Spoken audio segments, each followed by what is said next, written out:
Collaborative activity is an area that's growing for institutions, whether that be through widening participation, where the collaboration may be with local colleges, or right the way through the academic continuum, potentially to postgraduate research collaboration. In terms of getting it right at the start, I think one of the key things is knowing why you're doing it, strategically why you want to do this collaborative provision. I think in terms of the collaborative processes, what can sometimes be tricky for us is, and I think this applies to most institutions, is having a complete oversight of the actual provision. I think we want to encourage innovation, we want staff to be enthusiastic to promote collaborative activity, but we also need to make sure that that has the right strategic fit for us. I think some of the challenges are we are operating as private providers in many senses, but we are all responsible for the Scottish and UK reputation and global brand of higher education. So I think maintaining that and also maintaining a high quality offering globally, I think, is a challenge and one that we all need to work towards. For me, one of the positives has been that we've been able to grow the collaborative activity within a regulated framework, which has not proved to be restrictive for that. So the quality is maintained, but we've been able to enhance the provision. The other aspect in terms of our strength is our enhancement approach. I think in terms of collaborative activity internationally, there's a big focus on assurance, making sure the quality and standards are correct and maintained. But because enhancement is so ingrained in all we do in the Scottish sector, I think for us it's a natural progression to make sure our collaborative activity and our approach to it has an enhancement purpose and focus. I think when you're starting out on a new collaborative activity, I think there are three things that are really important. One is to undertake robust due diligence, and I think that's not just about financial due diligence and legal due diligence, it's also about academic due diligence and ensuring that you're in a pretty good position to know what your partner can do and what they can't do, and therefore what support and what development your partner needs. It's about managing the risk, really.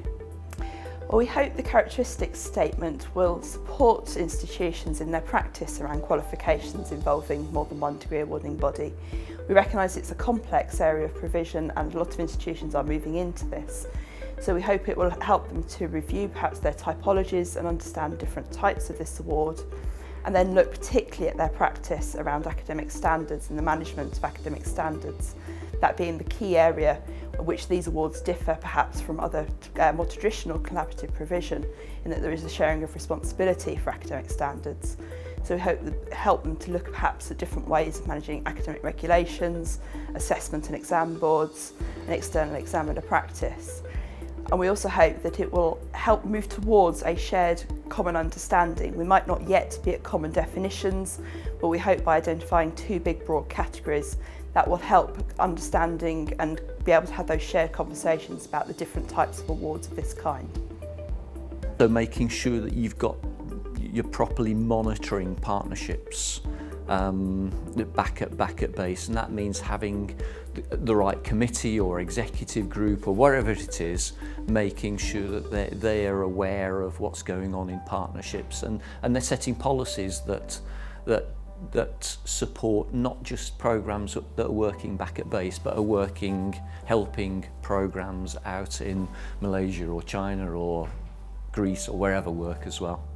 I think we do very well. We've adapted our existing processes to make sure there is a specific focus on overseas collaborative activity and not assuming that our homegrown processes are sufficient for that.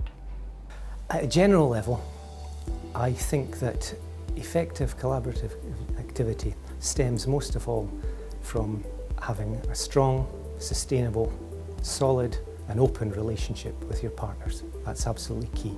However, I think there are a few other factors, more specific factors, which will contribute to that.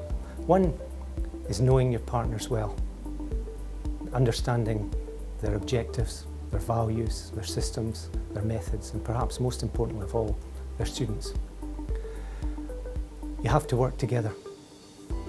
If you can work together effectively, then you can resolve any issues, problems that may arise quickly and effectively to their benefit, to your benefit, and of course the benefit of the students. You can't expect a new partner across the other side of the world to understand everything about UK higher education's way of learning and teaching and assessment and quality assurance and enhancement and student engagement. You just can't expect that. So there's a lot of work to be done in developing a partner, supporting a partner to understand all of those aspects of UKHE so that they can hit the ground running.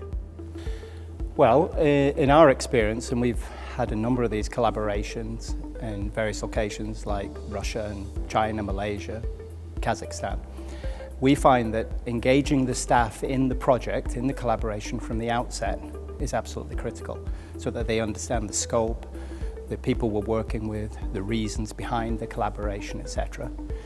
And then what we do is we try to make it absolutely clear to those staff what is required them in their role as part of this collaboration. So there are no surprises, so they know exactly what they have to deliver, how they're going to support the local partner. And then what is absolutely critical is that you develop a relationship between the course leader at Heriot-Watt University and the course leader in the collaborative partner, so that we have a relationship at all levels throughout the organisation, from the rector and the principal down to and through the academic staff who are delivering the courses, all the way through to the administrative staff. And all of them have to have this close relationship, which means regular meetings, for instance, through Skype, reciprocal visits to the partner location and back to the host organisation like Heriot-Watt University. I think valuing the ongoing support that you offer a partner, and that I guess primarily involves valuing and supporting what at my institution we'd call a link tutor, and I think that's type of role where you've got a school person who's the eyes and ears of the institution, monitoring, supporting, developing the partnership, I think is so key. But a lot of link tutors do feel undervalued and under-supported, and I think it's such a key aspect of this key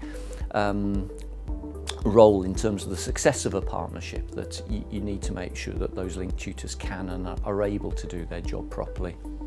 As a Student Association Vice President and for further education students, there is a huge variety of how students learn and their circumstances and when they can learn, but the Student Association works to make sure that all the students feel that they are part of the University of the Highlands and Islands. We have many campuses and 70 different learning centres, so students can be one or two hundreds of miles from the rest of students doing the same course, but they still feel that they're part of it because of our use of the Student Association, the use of technology, the use of Facebook and social media groups, societies, clubs, so the student actually feels that they belong to the course they're studying and the university, but also they have open access to tutors and to advice and to staff and to support, so they never feel isolated even when they are at distance. When we talk about transnational students versus students studying in Scotland, we always say that the students studying in Scotland are Irish students. So for students who are studying at a distance, it's important for their student experience that they feel connected with the institution. For us, we found that if you're studying anywhere around the world, it's really hard to get that connection with the institution and to know that you're part of a wider community. So institutions working with their students have to try and build this community and get students involved, let them know the types of things that are going on, and to try to make them feel an important part of the atmosphere despite whether they're on campus or not. So for example, we've sent out lots of all student emails which are kind of generic to all students, which talk about this building door not working or this lift being broken down, and that goes to students all around the world. And it's the same with the newsletters, which are just generic information. So we've introduced a new distance learning specific newsletter called Connected, and which gives online distance learning students information that is relevant to them and allows them to engage with activities that directly relate to them, which means they're more interested to engage with the university when they don't see everything coming out of it as not relevant to them. In terms of what we at Heriot-Watt find tricky, I'd say one of the aspects has been ensuring that the student voice is heard from not just our collaborative partners but also our overseas campuses. We've been making huge steps towards that, I think, in terms of student representation at our overseas campuses, but I think it's still a challenge in terms of our partners and making sure the student's voice is heard there. To work in partnership together, the university and the Students' Association, to work for transnational students. The Student Association may not realise about the issues that transnational students are facing or how to engage them, but by working with the university, who has more contact with them, then they will be able to effectively engage. I think the most important thing is to have, first of all, a positive relationship with the institution, so you're working in partnership to achieve common aims.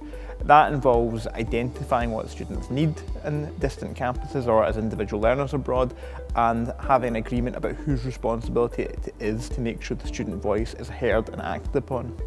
I'll be quite cheeky here and think of two examples. What spun out from an agreement we have with the university is we had initially a part-time staff member who's moved to a full-time post down the London campus, and that really helped us have direct contact with the students.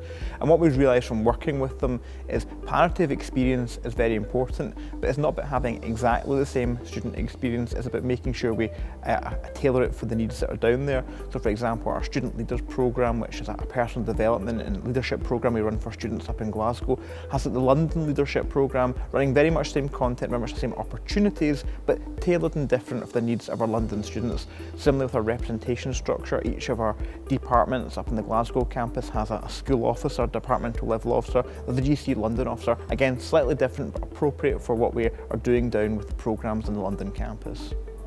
I think that institutions can provide training to transnational students on what exactly is feedback, because transnational students may not actually realise how to provide feedback, how to give a critical response. I think it's really important to make sure that processes and structures are as accessible as possible. And in terms of student representation, I think it's really key to have online training for class representatives, and also to make sure that things like student council and the democratic processes and elections are as accessible as possible for all students. In the last year we implemented online training, and it really surpassed our expectations. We were able to have a 169% increase in online training. So we went from having 509 students doing the training to 1,370, which was amazing to have that great increase. And it was just really positive to feel that students were engaging with the role a lot more, because the training was much more flexible and accessible to them, but they were also understanding the role a lot better than they were previously as well. I think in terms of a sector, to make the student learning experience work for students who are studying at a distance, we really need to think about how we engage with our students. So it obviously doesn't matter where they are, so and despite of location or mode of study, we need to make sure that we can get the views and feedback of those students in whichever way we think is the best way, and we need to get the views of those students, so we need to have our decisions and our practice informed by those students. I think the most important thing is to start with the student, to actually understand their perspective, what they are looking for out of their particular course and their mode of learning. You should never try and squeeze your student into processes and systems that, for example, are set up for traditional face-to-face teaching if they're actually learning through online or blended learning. You have to start with the student and their needs.